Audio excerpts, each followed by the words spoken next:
All these documents are presented to the immigration before the brother is able to join him in the United States. Is that correct? All these documents are presented not at the time of the petition, but at the time of the application, which comes later, and have to be presented maybe to the American consul in the home country, for example in Manila, or to the immigration service if the beneficiary applied for adjustment of status in the United States. Is that a big hindrance, Attorney Golan, to one being able to successfully petition a relative? Under Trump, it was a very big hindrance because Trump requested, under Trump, we were required to submit tons of documents to show the financial ability of the petitioner or the additional person. Very many documents, and it was a big hindrance. Under the old regulations, which are now, again, the new regulations, we are not required to submit so many documents, but sometimes it is a hindrance because some people are not able to find an additional provider.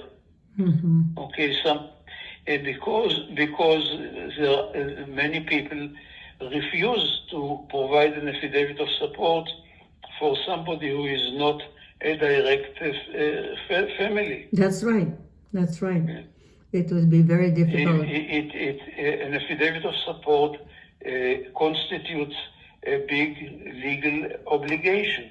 And some people became scared and afraid to provide it.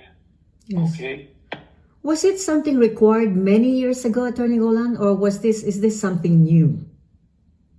No, affidavit of support has been a requirement for as many years as I can remember. Okay. At least 30, 40, 50 years at least. And what is required of the friend who will present this affidavit of support? How much obligation do they have? And how many years of income tax returns would they have to present? At the present time, it's enough that they present one, the most recent income tax return.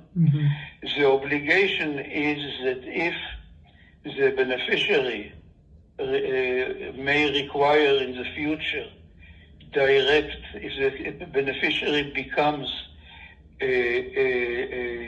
sole dependent on the government support, okay, exclusively dependent on the support of the government, then the beneficiary will refund the government this support. And here's right now the meaning is only support in the form of cash payments. Under Trump, it meant any kind of support. Any kind of support. Now it means only cash payments. If the government provides somebody cash for his or her livelihood, then this will fall back on the petitioner. I see. Thank you so much. That answers the question of one of our viewers. And once again, for the viewers, about how long?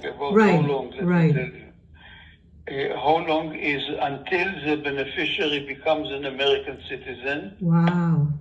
Okay, which in some cases may be 3-4 years. In some other cases maybe 5-6 years. Okay, and in some other cases may take much longer.